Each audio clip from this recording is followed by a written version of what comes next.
behind. When all the world seems in tune, and love goes on softly on. So don't be sighing or crying, dear, if winter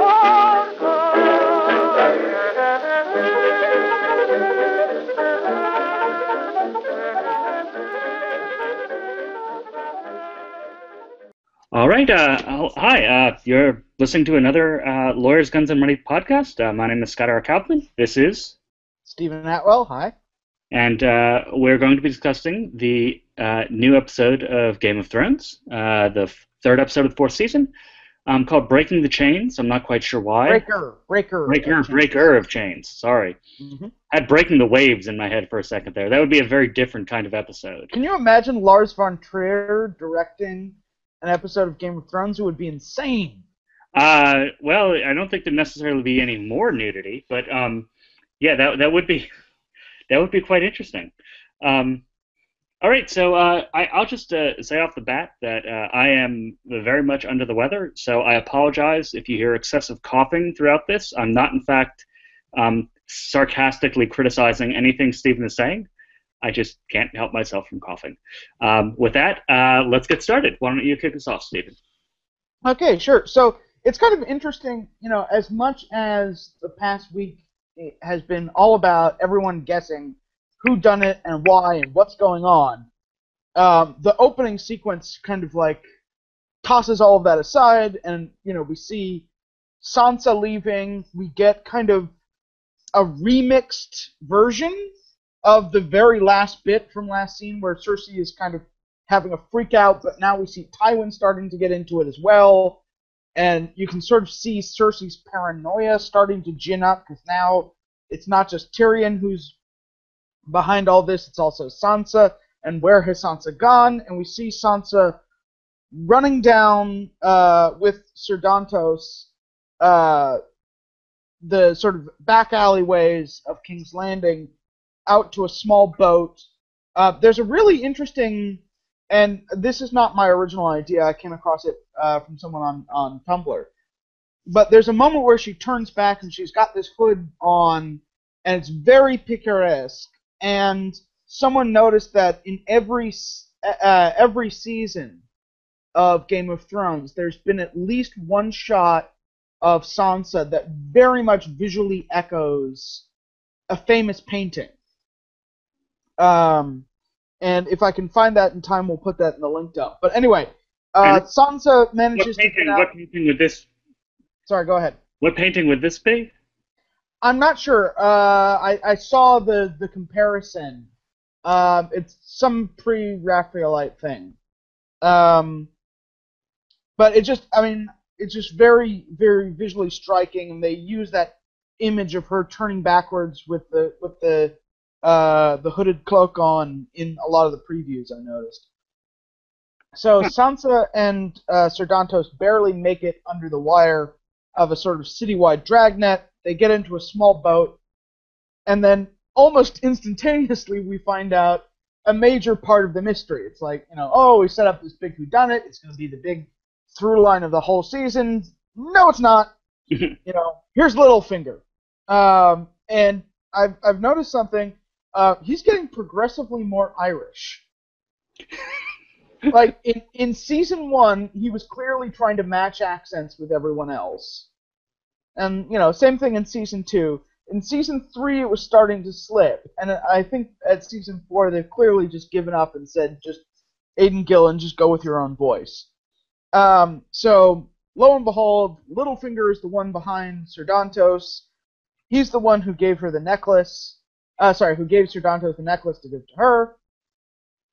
And he assassinates Ser Dantos, shows her that the necklace is a fake, and that these crystals smash very easily, hint hint, and begins the work of creepily grooming her for whatever plan he has in mind. But, at the very least, Sansa, for the first time in 4 seasons, is out of King's Landing, out from under the thumb of the Lannisters, It's and almost facing like someone has entirely. broken her chains. Yes. And again, with the first scene in each of these episodes sort of aligning structurally with the last, this is another instance of that, I think. Very strongly, we're supposed to see the opening and the closing of this episode as bookends, except obviously with different variances with Littlefinger versus Danny. And obviously, we'll get to it. The one thing I did want to mention before we left this was the fact that this is the first episode where we get the remix of the previous episode quite as strongly as we do here. It sort of recapitulates the process of the entire series, in which the series is a remix of the novels. Mm-hmm. Here, before the episode gets started, we get a remix of the previous episode, as if we're like closing in on some singularity where everything will be happening and reinterpreted at the exact same time. But it's really interesting that the finger gets pointed very, very much right here at Tyrion, whereas it was sort of up in the air last episode. Well, if you could ignore Cersei screaming, "It was him! Seize him!" But I mean, visually, the way that the camera cuts from her to Tyrion, from her to Tyrion, as opposed to horrified expressions around the whole wedding party. There's a much more sort of visceral connection between the siblings. But anyway, go on. We were talking. Yeah. So, moving on to the next scene. Marjorie and Olenna kind of doing a bit of a debrief on the day. And this was something that really kind of I noticed, out in the sort of the fandom of the TV show, among people who hadn't read the books, this really flummoxed people because, almost instantly after the episode aired, a lot of really smart people were doing, kind of Zapruder-style, visual breakdowns of how the gem got from Sansa's necklace to the wine cup, but the show-only audience had a hard time understanding what the interests of the Tyrells were in all of this, and so almost as if they're sort of speaking as the audience, Marjorie and Olenna are hashing this out. That in some ways for the Tyrells, this was a defensive action. That Olenna did not want her granddaughter married to a psychopath who would be just as likely to kill her as to actually sire children on her.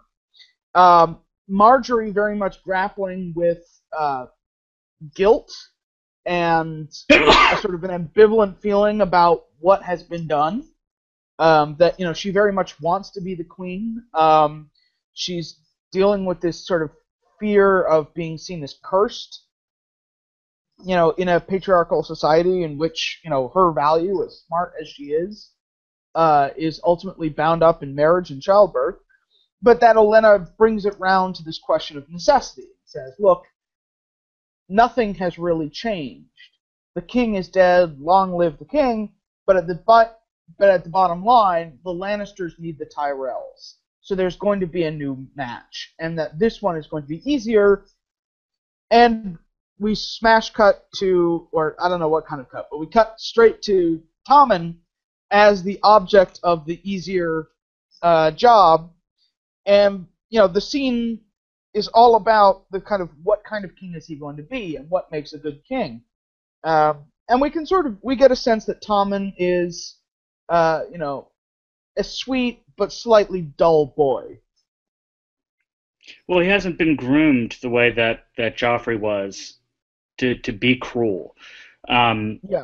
Because he's been lucky in benign neglect. Yeah.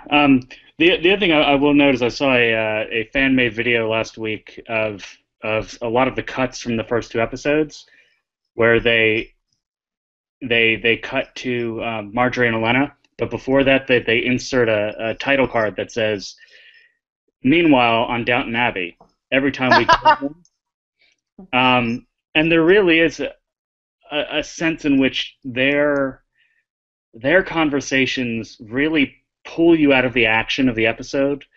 I mean, and if you think about it, big chase, yelling, screaming, oh, death, and then tea, Yeah. right? And it really is, I think, a way of them creating tension without having to have anything else really happen. Hmm. Because we've already had a lot of things happen so far in this season, and we're two and what, a 10th episode in. Yeah. So speaking of this question of sort of what kind of king is Tommen, you see Tywin in kind of almost robot mode, like no consideration for the emotions of his family, whatsoever. Immediately go into grooming a new king. Very much in full Socratic method. What makes a good king? What is the right kind of temperament? It's not holiness. It's not justice. It's not strength. It's wisdom. And what wisdom ultimately means is you listen to Tywin. Because people who don't listen to Tywin end up dead. And Cersei is kind of having this kind of interesting reaction to all of this. That, she is, I mean, ironically, despite being once again the Queen Regent, she is completely on the sidelines. She makes an interjection, her father completely ignores it.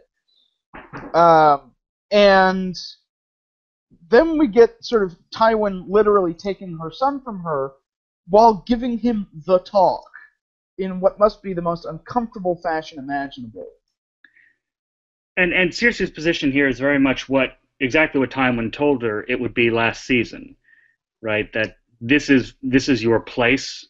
I'm going to put you in it. And whereas there it was just a threat, here he's actually acting upon it and right. literally taking her son from her and making molding him god awfully uncomfortable. And not just him, us, honestly. Yeah. That was not easy to watch. And then we go into a scene that is just as hard to watch, where Jaime and Cersei have, I guess, what you could call a failed reconnection, where, she blames Tyrion, not for the last time in this season, repeats the line about, when you feel yourself to be safe and happy, joy will turn to ashes in your mouth, and tries to get him to kill Tyrion, and Jaime is put in a scene that's a position that's so impossible it really feels like nothing else than Greek tragedy. He's being asked to kill his brother because his brother has supposedly murdered his son, who is also his nephew. Like, you don't get that outside of the House of Atreus. He immediately after, of course, reconnecting or possibly connecting with his brother as an equal for the first time in the exactly. And, ratchet up the tragedy. And there's also the fact that, the same episode in which he finally stops having his pity party and decides to, like, seriously double down on he's going to become, the Lord Commander that he was supposed to be. He's going to commit to this role as a member of the King's Guard. The king dies almost in his arms.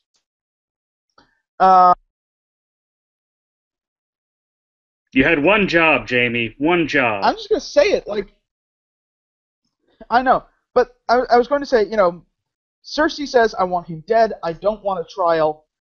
Jaime answers, without answering, saying, why did the gods make me love a hateful woman? And I don't know how else to say this, but basically rapes Cersei next to the corpse of their son. I was about to say, I think that's, if we're going to anticipate what people are going to be talking about, that's going to be it. Was it rape after all of this time that Jaime's character has been redeemed or seemed to be on the road to redemption? Now he's as awful as he's ever been. Yeah, and that's the funny thing is, and by this point it's not a spoiler, this scene in the books is not a rape scene anywhere close as much to this. Like, Cersei is certainly reluctant, mostly because to add added weirdness, like, in the book she's on her period at this point, so she's sort of suggesting, which suggests a sort of another level of kind of taboo and they're in essentially, But it also indicates equivalent they're of clearly not St. trying Peter's or to. whatever. Well, it would also indicate they're clearly trying to not make another Joffrey. In the book, it's Yeah. it's an act of whatever contrition, comfort, rape, whatever. I mean, but it's not an act of procreation. Whereas it's unclear in the series whether or not it's Jaime and his grief trying to perhaps, I don't want to say strike gold twice because that's not really the kind of golden crowd you want to, have as a son. But I mean, you see what I'm saying? Like, Yeah, it just, I don't know. There was something about the way, props to both of those actors who I thought did a fine job. I think there was something in the blocking and the dialogue that just didn't work. Or at least came out with a very different message than I think was intended in the books. And I don't see how this quite works for character development. So we move from there to this scene with Arya and the Hound. That, I don't know, felt a little bit like box checking. That, okay, we'll mention the Second Sons, we'll mention Bravos. Arya gets kind of clever with, getting them a place to stay for the night. I like the bit with the prayer, and it's kind of one of the first times in which they've sort of really spelled out, kind of in kind of ordinary person's theology sense of like what the gods are supposed to do. We get a nice kind of recapitulation of guest right is important. I don't think that's a recapitulation. That's dead on exposition. That's Well, yeah, but we've had this argument before, like in sorry, not we, you and me. Sorry, yes. In season 3, they went to great lengths to emphasize guest right is important. People who break it are bad, and bad things are going to happen to them. And it's nice, first of all, I like the sort of the farmer person kind of being a reflection of how common people are reacting to this war. And, sort of that the common people have a take on this whole situation, both in terms of how it affects them, but also on the events of the series, that have mostly affected the nobility. And then the Hound robs them. And this pisses off Arya, and you can sort of see, okay, this is sort of a necessary step. They've been getting along a bit too well, so we need to create some dramatic tension. And, he's just violated guest rights, so that's a bad thing. But it's another, for the second scene in a row, we've had a reversion to type. Right? First it was Jaime, now it's the Hound. Everyone is undeveloping, for lack of a way of putting it. Or better, reminding us of who they supposedly really are. Yeah. And I don't know. I think this is what gets me into my dissatisfaction with the next scene, where Sam is at the Night's Watch and wants to pack off Gilly to Molestown. And the part that I really didn't like is, and this was a problem that developed in the third season, is that no one believes that he's actually killed a White Walker. And this is a total inversion from the book, because in the book, when he kills a White Walker, there are other Night's Watchmen with him, who actually appear in this episode, Gren and Dolorous Head and so forth.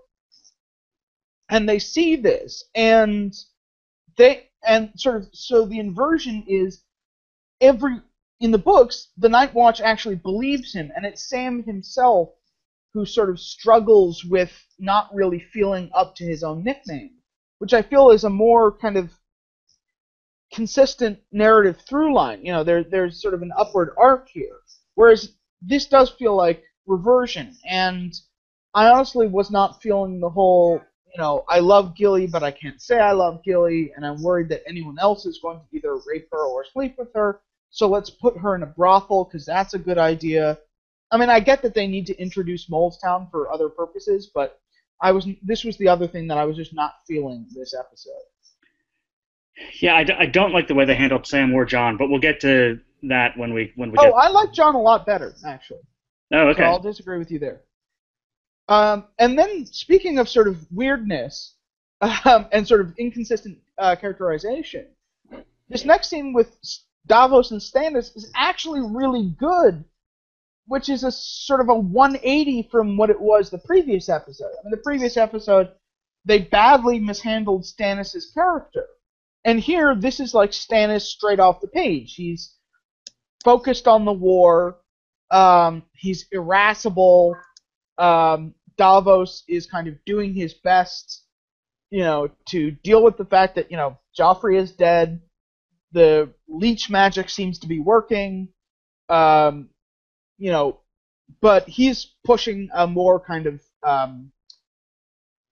uh, more realistic approach that we need soldiers. Let's go to the Golden Company. Let's look east. Let's hire mercenaries. Stannis' overriding concern is that he feels like he's running out of time. And then we get this sort of cute little scene with Davos and Shireen. Well, before we get to that, there is Yeah, something to say about the scene between Davos, the first scene with him and Stannis. I don't think it's actually from this episode. I was reading the interview with Alex Graves and Alan Siebenwall that was posted after the last episode on Siebenwall's blog, and he talked with Graves about how they shot these episodes, and Graves said that it took about 110 days, I think he said, and we were filming them all out of order in different parts, and if you look at this scene, it's all medium and medium long. It's all medium long to long shots.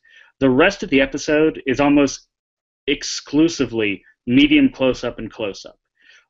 We're tightly in on faces for the most part, except when the Hound is like walking away and stealing something, right? But in terms of the conversational way in which these things are shot, this is the only conversation that's shot almost exclusively in a medium long and long. And it feels almost like it was supposed to be in the next episode. Or the previous episode.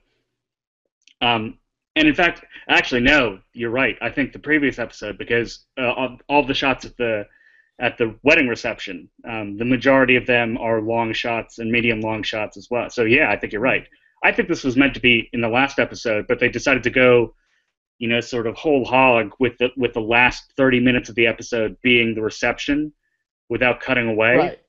And then they lost this, because this makes a lot more sense in the previous episode than it does in this one. I agree with you, it's very well done. It just seemed out of place when I was watching. Yeah, no, I can understand that. I mean, honestly, I think I would rather have the full half hour on the wedding and the reception.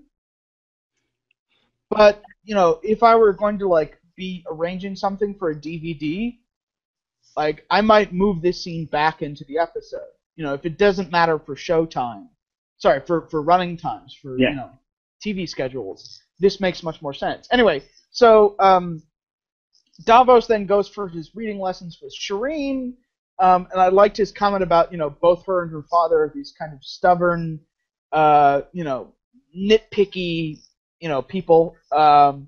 And then we get this kind of interesting little plot development where they're talking about Braavos. They mention the first swords. The Iron Bank is brought up, and especially their golden barges. And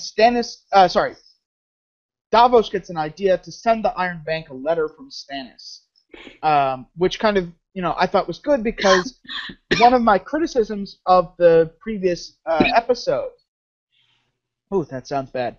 One of my criticisms of the previous episode was that I felt like Season 3 had ended on a dramatic up note for Stannis and his crew. That, okay, they had a purpose, they had a mission, and then we come back to them in episode 4-2, and they're going nowhere. And here, it seems like there's a much more of a, here's where Stannis' plot is going.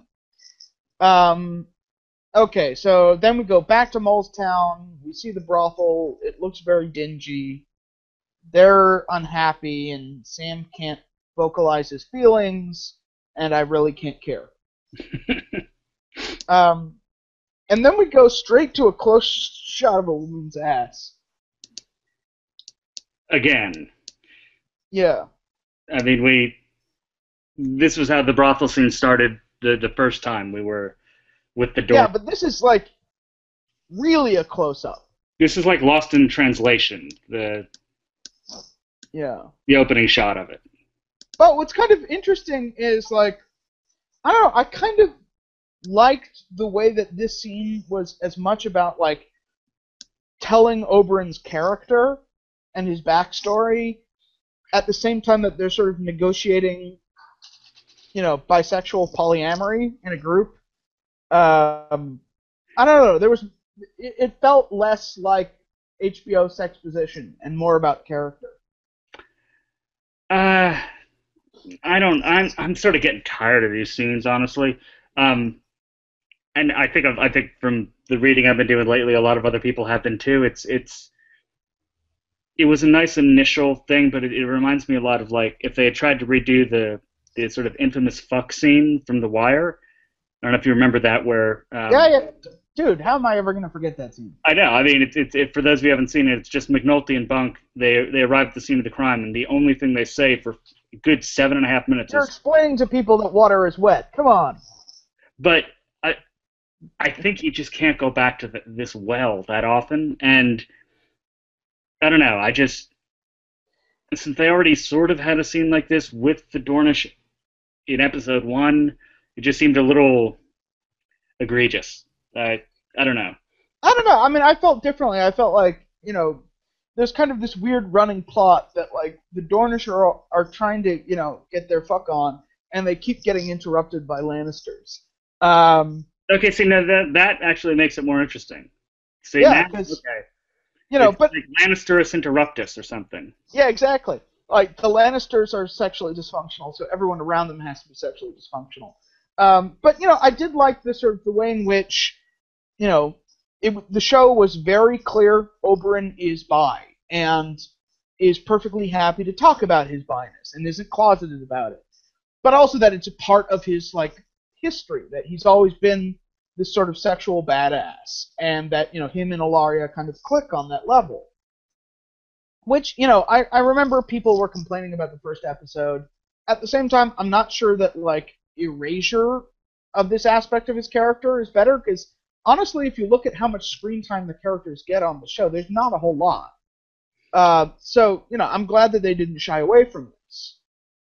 And no, and now that I'm thinking about it, the comparison between what happens between Jaime and Cersei earlier and what's going on here, you know, in terms of repression and the effects of it possibly leading to the rape of Cersei earlier versus and this is very much healthier. You know, yeah, it's healthier. People are being open and honest and talking about, oh, I'm into this, but I'm not into that, and there's real love and passion there. And then Tywin the Buzzkill shows up, and it's hilarious. You know, when I saw this, I just started laughing because he's staring, like, standing so ramrod straight. And you know, when Oberyn, like, offers for him to sit down, I kind of, like, had a mental, like, you know, fail to shift gears. And I was like, wait, is Oberyn, like, hitting on Tywin? Is that what's going on here? But then we get this really interesting conversation where very much, you know, he's, like, questioning Oberyn about his responsibility for the poisoning. He brings up the fact that Oberyn studies poison. They're sort of casually, you know, confirming to the other that, you know, I really want to kill you. And yes, I can poison people. And if I'd wanted to do it, I would have done it. And Tywin kind of very cautiously denying all knowledge of the Mountain's actions, and then selling him out, which was that's a big move for Tywin. This guy that, you know, has been his right-hand monster for a long time, and he says, well, you know, I need the Martells, so I'll sell you the Mountain as long as you become a member of the Small Council and serve as a third judge and judge my son guilty. Great dad. Great dad. Yeah, and you know, I did think it was interesting the way they tied it back to Danny. That, you know, in the books, and again, this is not a spoiler because we're up to this point.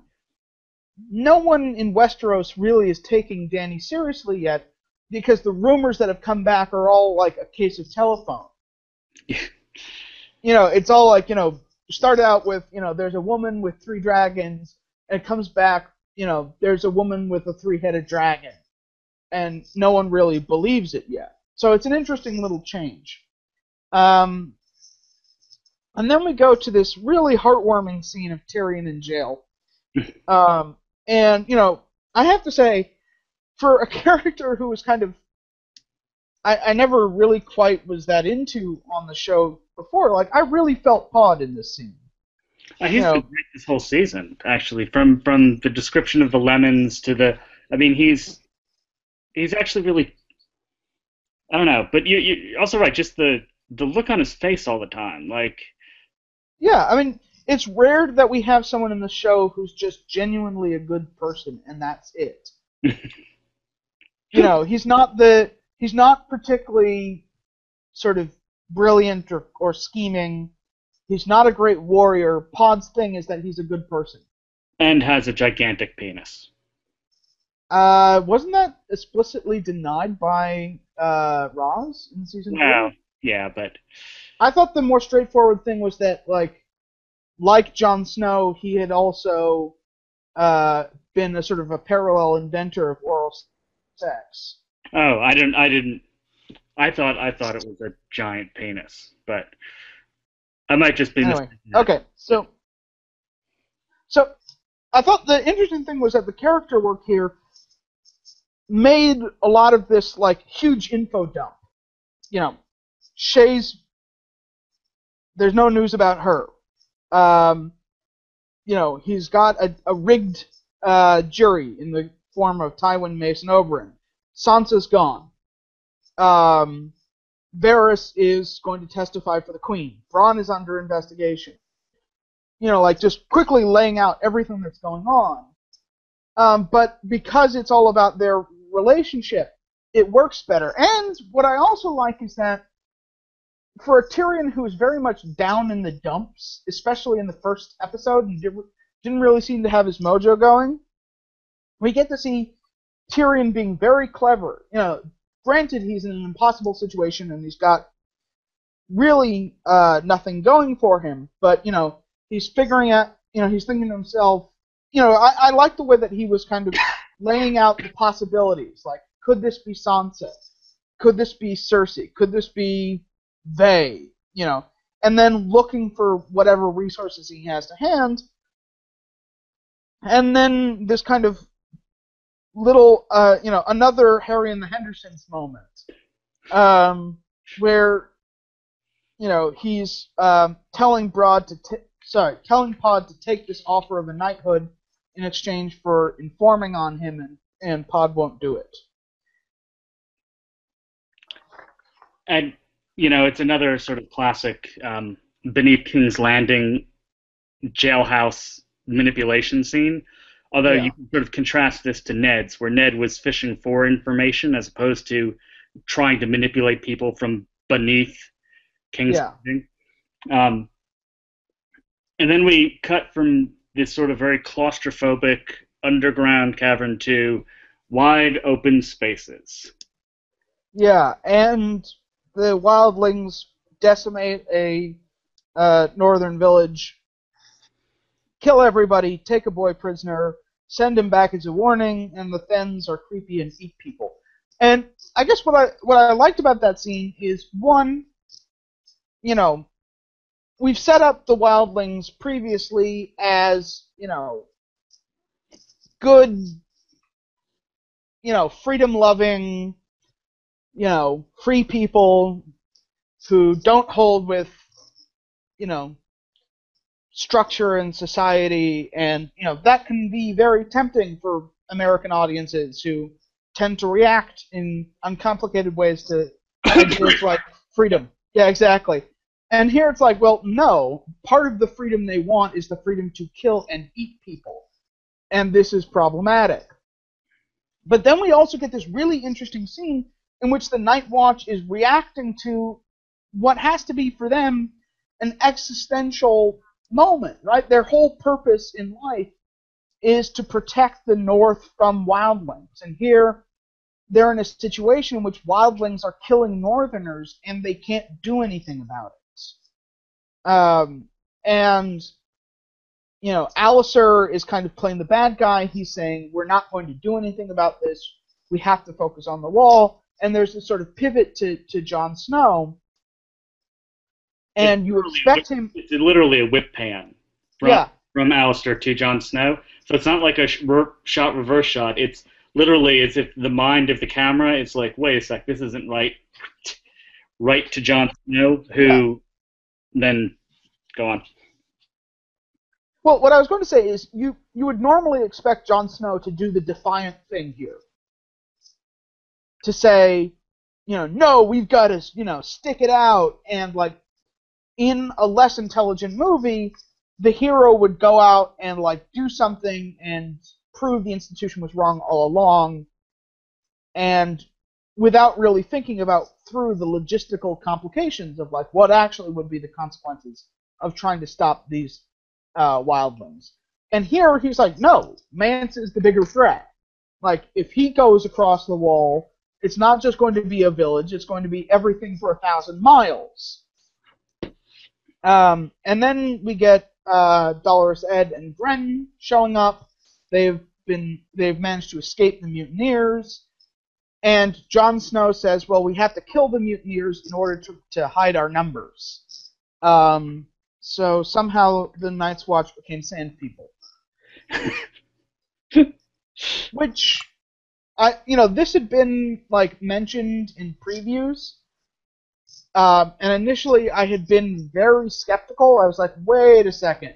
Like, okay, there's a band of wildlings south of the wall. There's Mance Rayder north of the wall. Why is Jon Snow going up to Craster's Keep? This doesn't make a lot of sense. This seems like they're spinning their wheels because they've got to get from episode 1 to episode 9 and got to put something in the middle. But this actually made sense.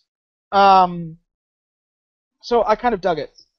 And then we get what I think is the best, I think it was, I don't know, maybe 10-minute sequence?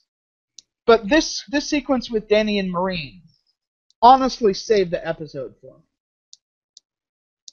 I wouldn't say saved. I mean, I think the episode had been... It had been okay, but like there were a couple scenes that were really annoying me, and it didn't really have a kind of a big moment. Okay, this was definitely a big moment. I mean... And it was just really well done, and I say this as someone who's honestly had problems with Danny's storyline since Astapor. Like, Astapor was amazing, and then a lot of everything afterwards sucked. Oh, come on, crowd surfing is awesome. Okay, sorry. Too tired to be that sarcastic. But, like, it actually made me feel this storyline for the first time. So, kudos to the people who thought up this sequence. So, Danny reaches Marine. The city looks amazing. One of the things you can definitely see from the sort of the maturation of both the show's budgets, new VFX teams, etc., is I'm getting a much better sense of scale than you did before. Absolutely, especially when her army, like when they walk up to the city, it looks like 50 columns, 50 deep. Yeah, and the city itself looks and feels big. Contrast this to season 2, where Karth always felt like a Hollywood backlot. Yeah. So big walls to tiny sets. Yeah. So everyone in Marine has come out to the walls to watch. They send out their champion, and everyone is competing for the honor. And Danny is kind of giving her reasons for not Grey Worm because we need him to command the Unsullied, not Jorah because he's a good political advisor, not Sir Barristan because you have to keep me safe.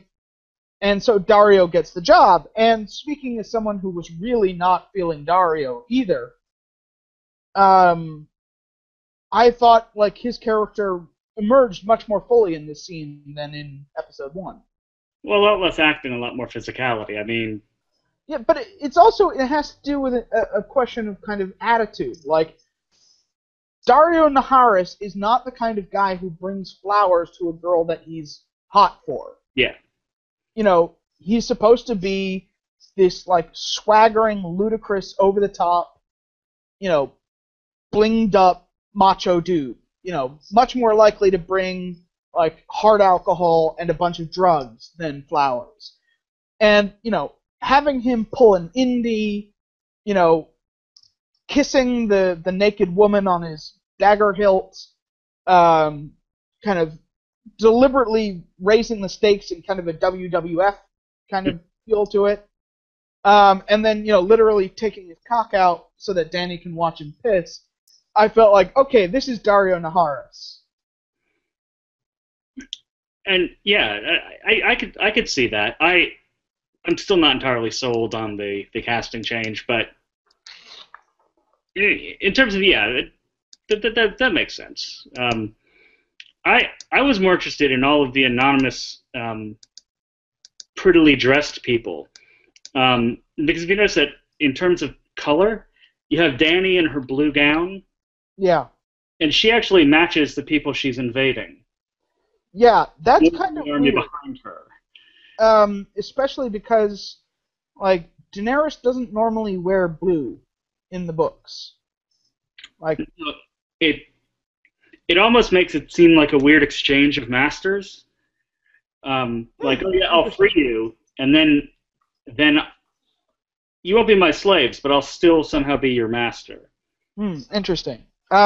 Visually, yeah, and well, that kind of interestingly clashes a little bit with the dialogue, because you get this great Danny speech to the slaves of the city, and I thought this worked a lot better than some of Danny's speeches have worked in the past. That she's kind of doing some interesting, clever rhetorical things. I'm here to talk to you, not to the slave masters. I'm not your enemy, they are. All they have to offer you is slavery. I offer you something more. Kill your, you know, and implicitly what she's saying is like, revolt, kill your masters, join me. And then we get this scene that they've shown in all of the previews, in which they pull forward all of these catapults and fling barrels at the city, and I was completely fooled. Initially, I was like, okay, they're going to batter down the city, and then I noticed all these barrels breaking apart, and I was like, well, that's not very effective. And then I saw the broken chains spilling out of the barrels. I was just like, that is such a brilliant idea. Rhetorically, a very effective statement. And just foment civil war, right, or internal discord. Yeah. Hey, look what I have. A bunch of broken chains. Where did these come from? You know, Yeah, and it was interesting because the way that Marine gets taken in the books, they kind of used for Yunkai last season in a way that didn't work very well. And so I felt like they were looking for a new thing that Danny was going to do. And I thought this was a masterstroke, honestly. I would agree with that. I just hope they don't. Well, in terms of keeping with the books without being in any way spoilerish, they can't have her be this clever forever. Yeah. But that's all we should say about that, given, you know, we have a. Well, I think the important thing, you know, and to sort of do the obverse of the whole crowd surfing from the finale of last season, is that, you know, while I would argue that Danny freeing the slaves should be seen as a good thing, right? You know, freeing slaves is a good thing. You know, the people of you know, Marine, Yunkai, and Astapor don't get a pass on violating people's human rights. But it should be complicated. It should be political. It should not be this kind of happy-sappy white savior bullshit. It should be like this genuine thing about, you know, what choices are the slaves going to make, and how do you deal with those choices? In the same way that I felt like what they needed to do at the end of last season was to have, once you saw all of the slaves leaving the city, there should have been this, like, they should have left it on a hanging question of, how do we feed these people? Where are we going to go with them? Where are they going to live? Which I feel doesn't undermine or devalue what's been done, the positive of what's been done, but at least brings it back to the realm of the political. In the way that, as you were just describing, they're doing with Jon Snow and his plot. Yes. You want to see more of that kind of the practical nature of leadership, as opposed to just these sort of Spielberg-esque moments of which Danny seems to be having a lot of lately. Yeah. So props to the show writers and the show runners for a marked improvement. I hope we see a lot more of this and a lot less of season 3, episode 10. I agree, and that brings us to the end of this episode. Once again, okay. Please buy Race for the Iron Throne, History and Politics of the Game of Thrones on Amazon.com. If you've already bought it, thank you very much. Please leave a review on Amazon. That helps the book climb up in the charts and get noticed, so help me out. I will do that, and you should too. All right, this has been another Lawyers, Guns, Money podcast. I'm Scott R. Kaufman. I'm Steve Atwell. Goodbye. Talk to you next week.